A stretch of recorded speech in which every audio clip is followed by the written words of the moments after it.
Altogether clear in maintaining that the Spirit does not proceed from the Father in the same way that he proceeds from the Son. There are two forms of procession, from the Father principally, from the Son per donum Patris, through the gift of the Father. And this teaching about the procession of the Holy Spirit has continued to be the standpoint of the Latin West. At the Unionist Council of Ferrara, Florence, in 1438 to 1439, and that's the last time that Catholics and Orthodox met at the highest level, the Latin spokesman, John of Montenero, unambiguously reaffirmed the Augustinian position. The Father is the first and primary source of the Spirit's procession, he maintained, since the Son derives the power of spirating the Spirit not from himself but from the Father. John of Montenero was quite clear on that point, though whether all the members of the council were following him, I am not so sure.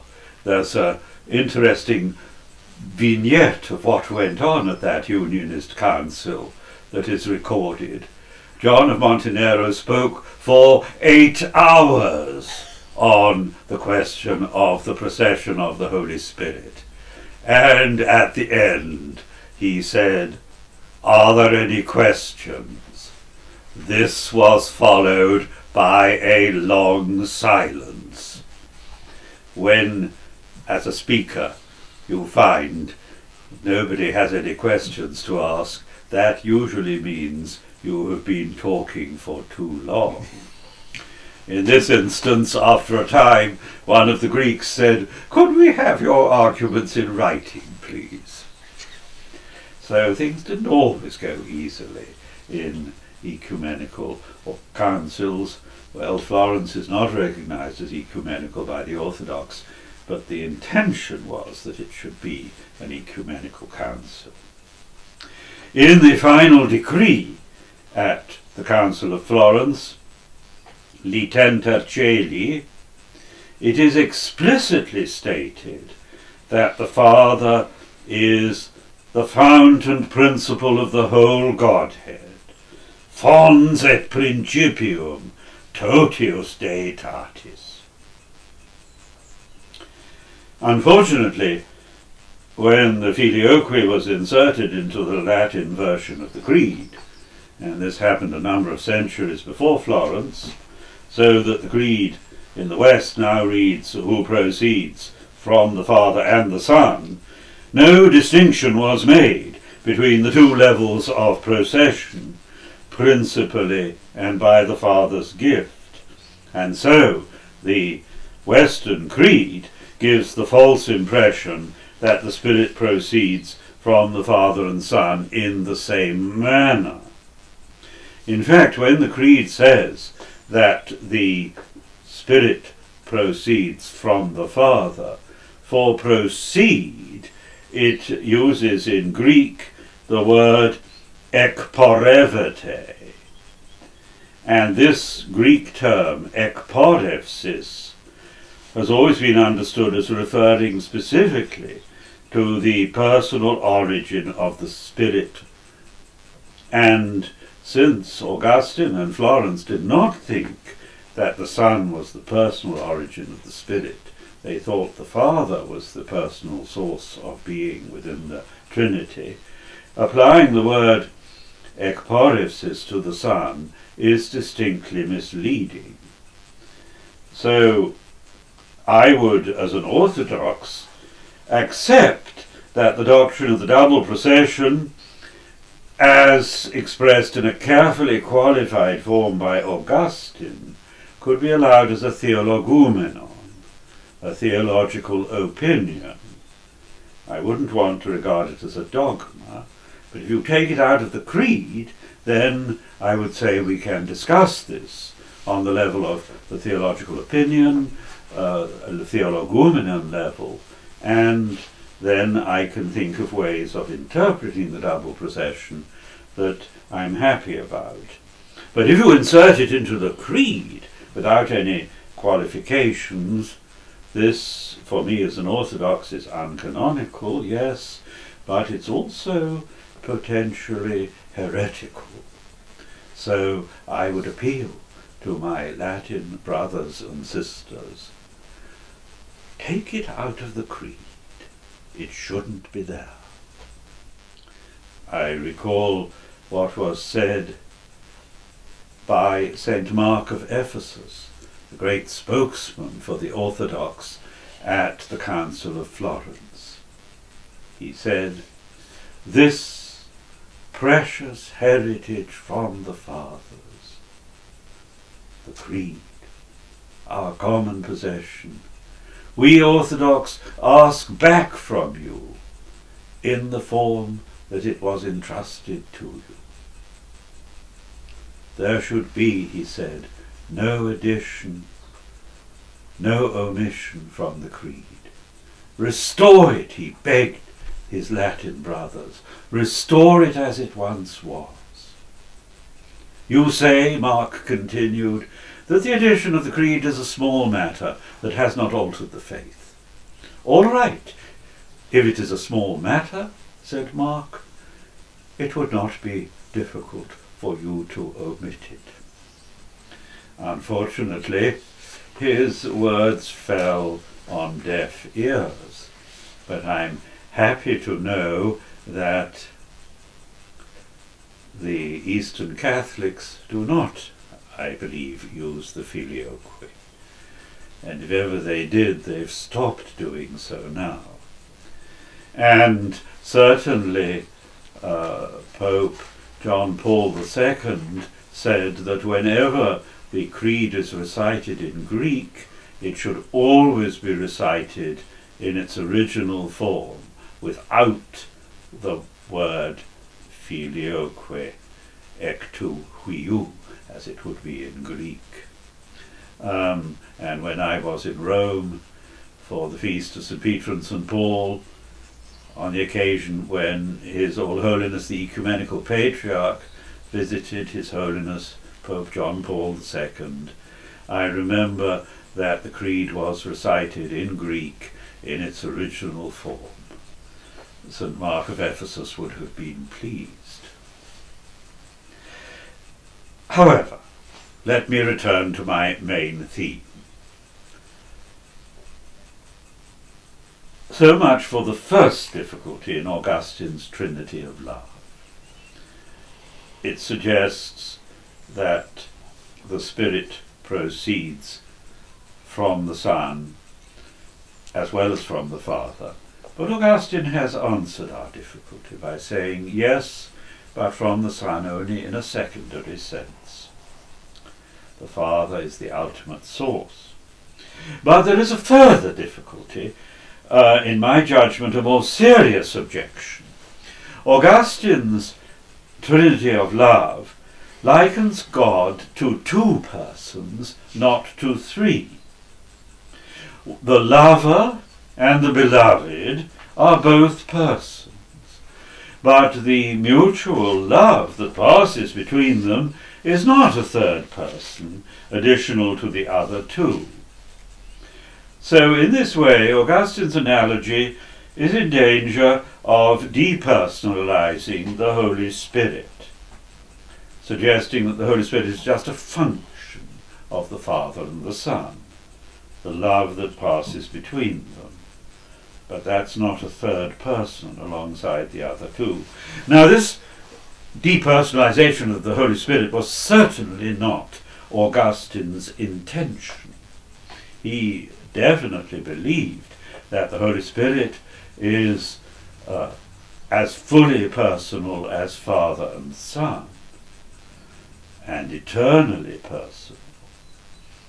But his Trinity of Love did not make this absolutely clear. But his Trinity of Love has this manifest and vital advantage as compared with the two trinities of the mind. It possesses a clear biblical basis in a way that the unipersonal trinities do not. The mutual love of Father and Son is a master theme in the fourth Gospel. Again and again St. John says there that the Father loves the Son and the Son loves the Father. In his first epistle, John says, God is love. 1 John 4:8. Not self-love, but shared love. It is this above all that the doctrine of the Trinity affirms. It is this above all that St. Augustine expresses in his analogy of the lover, the beloved, and the love. God is mutual love. So here, alongside the Cappadocian notion of the Trinity as koinonia, I found a signpost to guide me in my search for what St. Isaac the Syrian calls the island that lies beyond the world, where dwell the Father, the Son, and the Holy Spirit.